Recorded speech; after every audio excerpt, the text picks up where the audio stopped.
स्वागत है आपका बड़ी खबर बड़े खुलासे में। दोस्तों, आपको याद होगा कि राहुल गांधी जो वोट चोरी का नारा लगाते हुए पूरे देश में घूम रहे हैं, उसके पीछे यदि कोई आदमी है तो वो है संजय कुमार।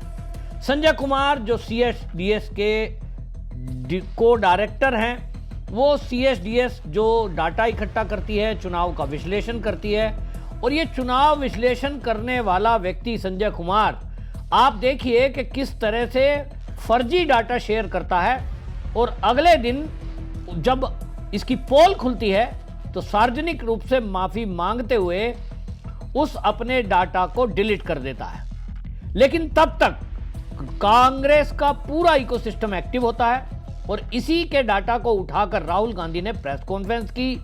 पूरे देश और विदेश के मीडिया में यह खबर चलाई कि देखिए महाराष्ट्र के चुनाव में किस तरह से भारतीय जनता पार्टी ने बेईमानी की और अचानक से विधानसभा और लोकसभा चुनाव के बीच में वोट बढ़े और 38% बढ़े, जिसके कारण भारतीय जनता पार्टी ने बेईमानी करके महाराष्ट्र में सरकार बनाई। एक नैरेटिव बनाया गया, पूरे देश में माहौल बनाया गया। और राहुल गांधी आज भी, बेशक संजय कुमार ने माफी मांग ली, डाटा डिलीट कर दिया, लेकिन राहुल गांधी आज भी बिहार में गांव-गांव गली-गली घूमते घूमते कह रहे हैं वोट चोर गद्दी छोड़ और बेईमानी की है, चुनाव आयोग को हम देखेंगे, छोड़ेंगे नहीं, इस तरह की बातें चल रही है।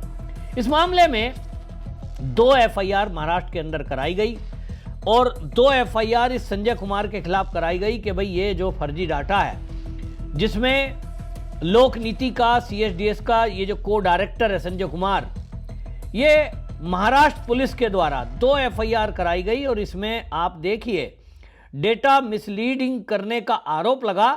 लेकिन ये पूरा इकोसिस्टम है और तुरंत सुप्रीम कोर्ट पहुंचा और सुप्रीम कोर्ट ने भी तत्काल न केवल एफआईआर पर रोक लगाई, बल्कि महाराष्ट्र की गवर्नमेंट को और पुलिस के हेड को नोटिस जारी करते हुए यह कहा कि जब इस व्यक्ति ने अपना डाटा डिलीट कर दिया और माफी मांग ली, तब आपने इसके ऊपर एफआईआर क्यों की, इसका जवाब दीजिए। सीजीआई की खंडपीठ ने बाकायदा नोटिस जारी किया है। अब आप समझें कि नागपुर के रामटेक पुलिस स्टेशन में जो मामला दर्ज हुआ, अब उस पर कोई कार्रवाई नहीं होगी। अब आप ये देखिए, है इकोसिस्टम। जिस तरह से आरोप लगाए, इसी तरह के आरोप अरविंद केजरीवाल मोदी सरकार पर और मोदी पर डायरेक्ट भी लगाते थे।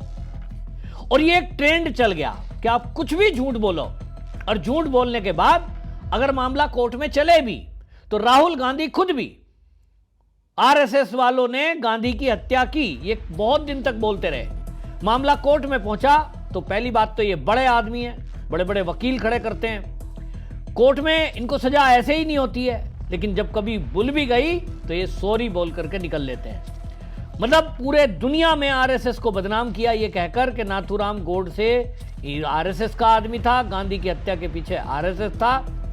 और जब माफी मांगी तब तक पूरा बदनाम ये एक संगठन को कर चुके जो दुनिया का सबसे बड़ा सामाजिक संगठन है और भारत का राष्ट्रभक्तों का एक समूह है। उसके बाद क्या? कुछ नहीं। अरुण जेटली पर आरोप लगाए, नितिन गडकरी पर आरोप लगाए, मोदी के राफेल में घोटाला हुआ इस पर आरोप लगाए, कृषि बिल पर झूठ बोला कि किसानों की जमीन अडानी अंबानी को दे देगा मोदी, राफेल में घोटाला हुआ है, मोदी ने पैसे खाए हैं। मतलब राहुल गांधी कोई महीना नहीं बीतता, कोई साल नहीं बीतता जब मोदी पर सीधा हमला ना करता हो। और इसी तरह अब लोगों को आदत पड़ गई कि इस देश में आप कुछ भी झूठ बोलिए, किसी पर कुछ भी आरोप लगाइए, बस आपके पास बड़े वकील होने चाहिए जो सुप्रीम कोर्ट में आपकी सेम डे हियरिंग करा देंगे, तत्काल आपकी एफआईआर पर रोक लगा देंगे, लगवा देंगे, और उसके बाद आपका कुछ होना नहीं है। अनेक मामले देख लीजिए, ये पूरा इकोसिस्टम किस तरह काम करता है। एक तरफ एक व्यक्ति आता है, या तो अखबार में लेख छपता है या फिर किसी न्यूज चैनल पर न्यूज चल जाती है। और एक ट्रेंड मैंने तो 2014 से नोटिस किया है, आप पुराने पल्ले उठाइए आपको मिलेगा, मैंने बाकायदा इसकी स्टडी की है।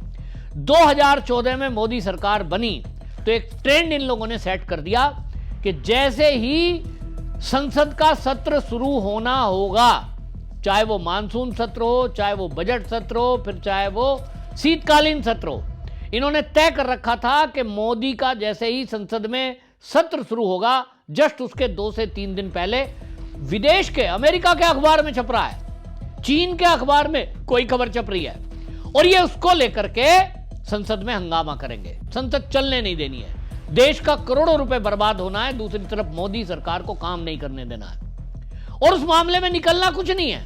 और अगर कोई सुप्रीम कोर्ट पहुंच गया तो उसमें कुछ नहीं निकलेगा।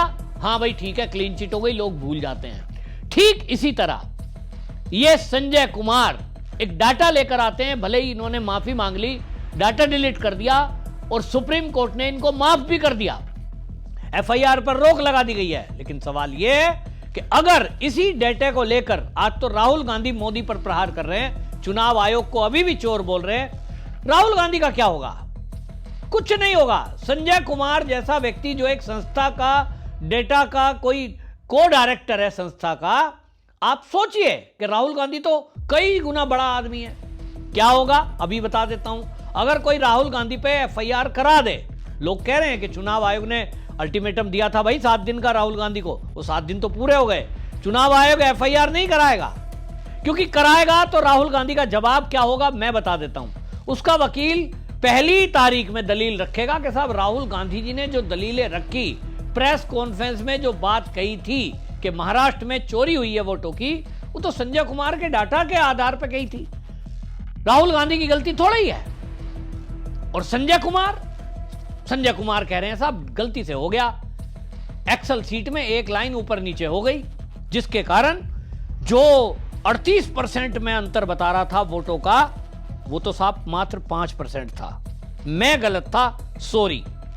अब आप सोचिए, सॉरी बोलने से अगर किसी महाराष्ट्र के कोने में इसी बेस पर दंगा हो जाता, लोगों को सड़कों पे उतार दिया जाता, वो तो वहां बीजेपी की सरकार है, अलर्ट मोड में थी, देवेंद्र फडणवीस को पहले से ये चीजें पता थी कि भाई अलर्ट रहना है, ये कहीं भी दंगा फसाद करा सकते हैं। जिस तरह से श्रीलंका में हुआ तख्ता पलट, जिस तरह से बांग्लादेश में तख्ता पलट हुआ, लोगों को सबको अंदेशा था, पूरे देश में ये खबर फैल गई थी। जैसे ही ये खबर आई और राहुल गांधी ने इस पर प्रेस कॉन्फ्रेंस की, उसी दिन ये पता लग गया कि विपक्ष की तैयारी इस देश में अराजकता फैला के तख्ता पलट की है। तो देश की जनता जो मोदी को पसंद करती है, जो मोदी सरकार को केंद्र में देखना चाहती है अभी भी, क्योंकि विकास हो रहा है, और इसलिए उन लोगों ने अलर्ट हुए वो कि भाई इस मुद्दे पर सतर्क रहना है। राहुल गांधी का कोई जो बात है उस पर यकीन लोगों ने नहीं किया।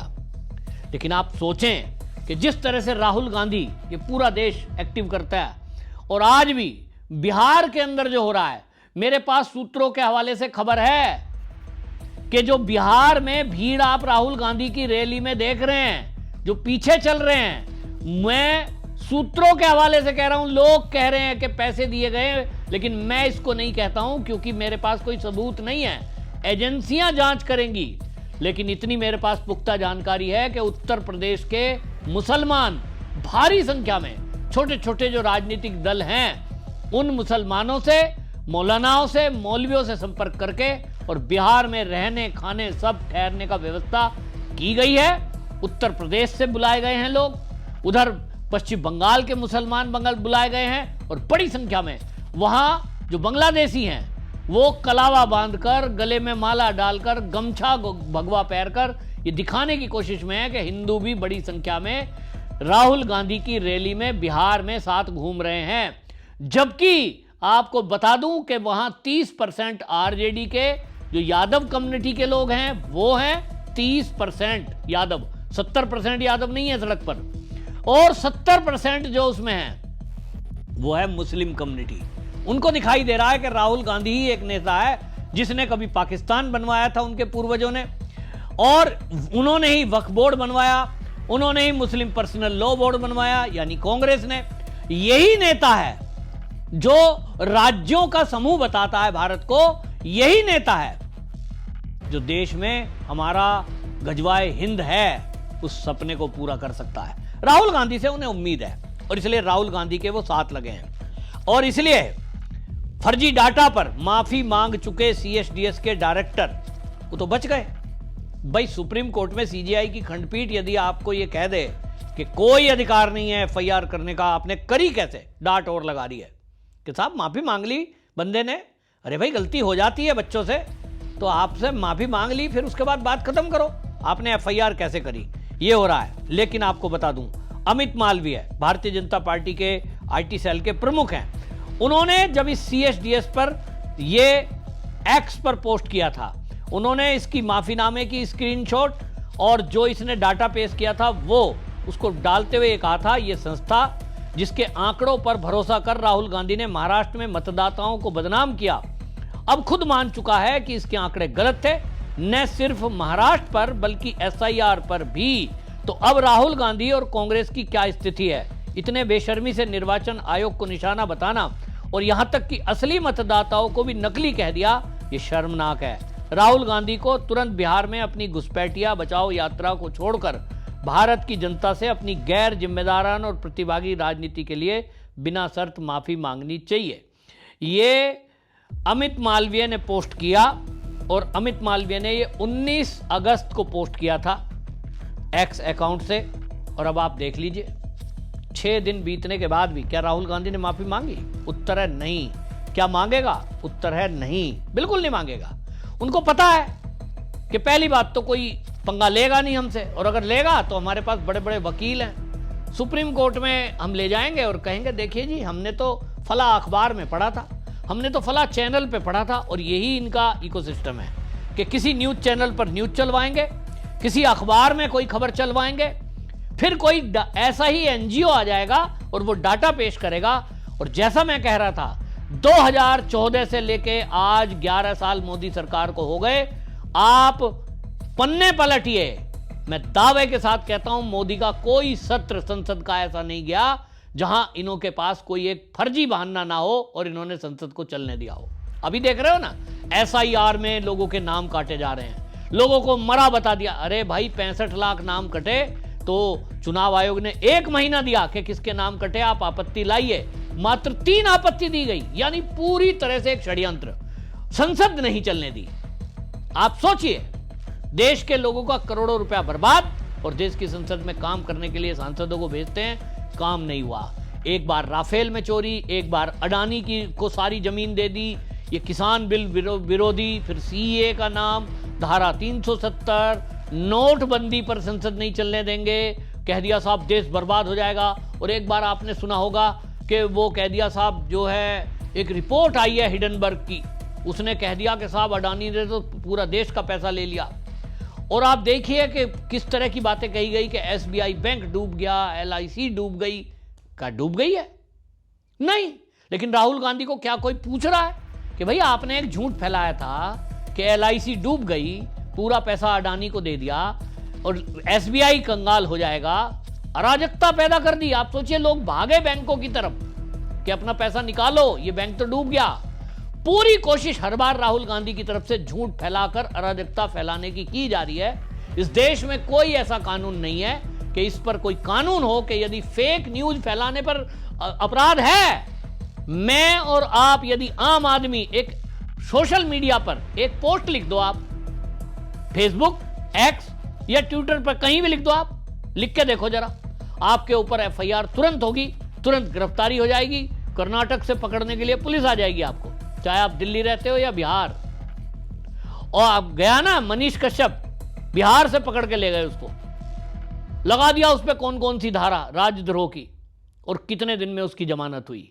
आम आदमी का असर यह होता है। फेक न्यूज फैलाना आईटी एक्ट में गंभीर अपराध है। और संजय कुमार सीएसडीएस वाले ने, उसने सोशल मीडिया पे ही खबर पोस्ट की है, डाटा तो आईटी एक्ट लगता है, आईटी एक्ट पुलिस ने लगाया, लेकिन सुप्रीम कोर्ट ने राहत दे दी।